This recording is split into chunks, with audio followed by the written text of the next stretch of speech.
Good morning and happy Friday.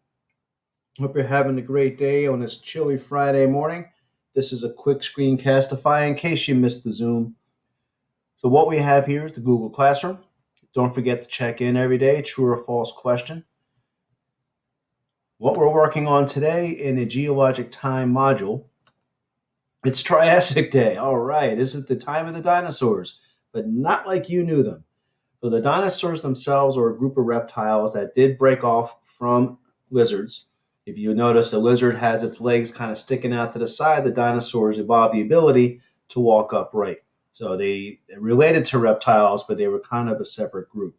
Much later on, I'm jumping ahead here, there was a group called the avian dinosaurs, which we now know as birds.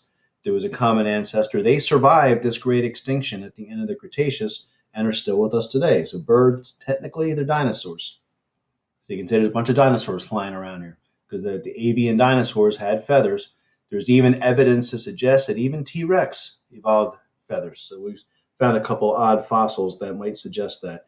Anyway, back to the Triassic. So you saw the supervolcano mass extinction from the Permian. We did that in the film room the other day. Earth does recover, and you end up in what's called the Triassic time. Pangea is breaking up. I'll show you a map in a second. Climate was hot and dry. There was an extinction in the Triassic. It was due to climate change as a result of some underwater volcano activity. So there's our pattern again.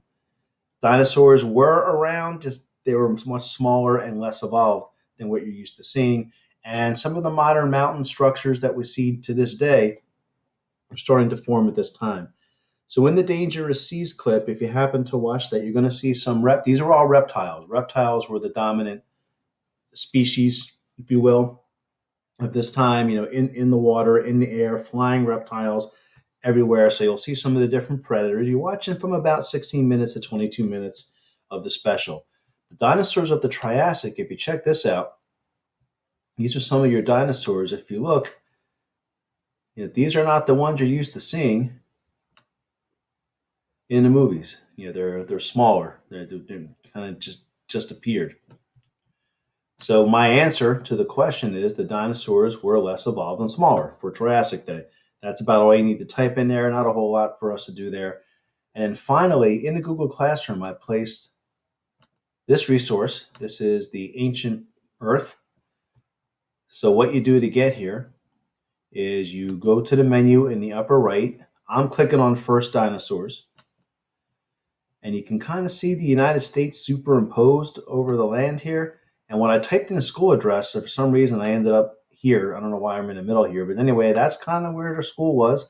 And these were some of the creatures that were around where we lived.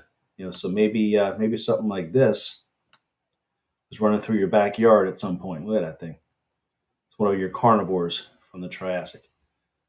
Pretty cool, huh? So anyway, that's kind of a fun resource. You'll enjoy working with this. You can go, look back in time. You can go back as far as 750 million years ago in the Cambrian. You can look at when the first things appeared, first insects, first dinosaurs, first flowers. It's really, really cool resource. I thought you all would like that.